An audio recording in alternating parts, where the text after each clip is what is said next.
song's gonna get stuck in your head. This song's gonna get stuck in your head, cause it's stuck in mine, because I just got done watching the Lego Movie Part 2. Before I get any further into this movie review, guys, make sure to hit the like and subscribe button, and also comment down below and let me know what your guys' thoughts are of the Lego franchise and this new one coming out soon.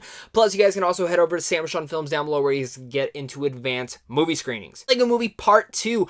I was excited for it. The trailers didn't really initially get me excited too much, but knowing where it's coming off of the original Lego Movie, which I had a blast with, and also the Lego Batman movie, which I loved, I was looking forward to what the creators were going to do with this film, and there's a lot of great things in the Lego Movie Part 2. I will still say this, that the Lego Movie Part 2 is still awesome, but it also does some things that aren't as good as the original, which we'll get into as well. Lego Movie Part 2 takes place right after the original Lego Movie, right after Taco Tuesday happens, and those alien invaders came down, and it's really much the aftermath of that, because the whole city is now in a Mad Max apocalyptic area, which I'm a big fan of Mad Max. This is probably the closest I will ever get to a Mad Max sequel, but I'll take it. As they're living in this world, aliens come down and abduct some of our great friends from the original. It's up to Chris Pratt's character, Emmett, to go out and save them. One thing that I really did like about this film was the world building and the mythology that they had built within this world. Again, we got some of those things from the first one, but I think the second one took it to another area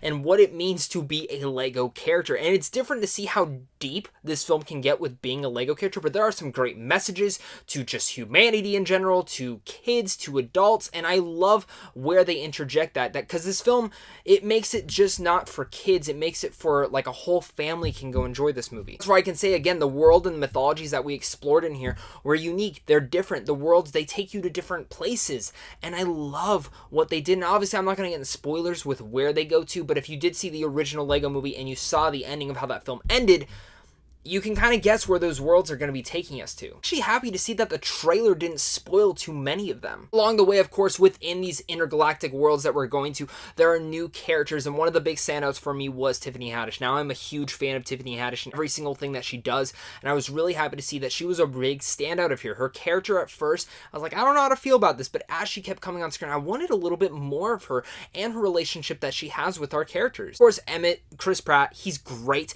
Chris Pratt also voices another character in here, and he's also fantastic. I don't want to give away the name. You just kind of have to pick it out who it is. But of course, we also have Elizabeth Banks returning as Lucy. She's great. She's kick-ass as always. And really, everyone in here comes to play again with their voices. Small cameos and appearances in here. You're like, oh, is that really that person's voice, or is that person's voice?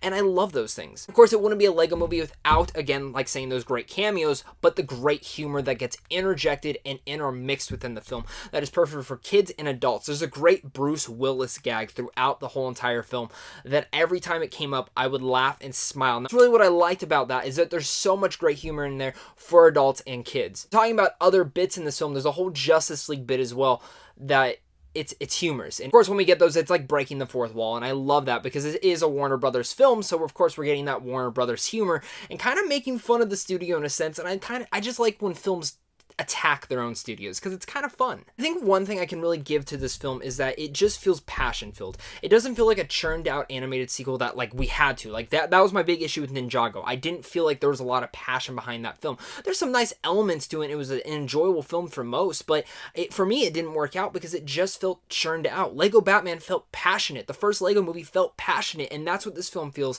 It's again passionate. It's an energetic, fun ride for sure. It's a fun ride. There are some issues that I did have with the film. For every great thing this film does, there was a couple problems with it. One of my big issues with the film is it feels very long. And it's only an hour and 40 minutes, but it felt long. And I think a lot of that pacing actually has to do with not how the story is told, but is some of the sequences within the side of the story. Some of those sequences are more musical numbers. Now, this is just my personal opinion. I am not a big fan of musical numbers when they're put through a whole animated feature. Now, of course, the Lego Movie did have a couple in them, but this one kind of takes it to different lengths. There's more than just a few in here. The whole film really, you could have turned it into a whole musical, and I get it. There are some breaking the fourth wall jokes against it with Lucy's character, but it just isn't my cup of tea when you're mixing in there. And don't get me wrong, the songs are fine and dandy, but some of them go on a little bit too long, and I could have easily snipped them out and just skipped over them for the most part. And the musical songs would come up, I'd be like, okay, let's get to the next part. Let's get to the next story. It's really how the Lego Movie Part 2 just kind of interweaves and interjects itself. Hey guys, before I get to my final thoughts, make sure to hit that like and subscribe button, comment down below what your guys' thoughts are, and also check out Sandwich on Films. Lego Movie Part 2, it's an enjoyable, energetic ride, and it's another great blast into the Lego world. I definitely want more. It again feels very passionate, and I loved what they did with the world this time. I want to explore more. I want to keep going on with these characters because I love Emmett, I love Lucy, and I love all the new protagonists that they added into here. It's an enjoyable ride again.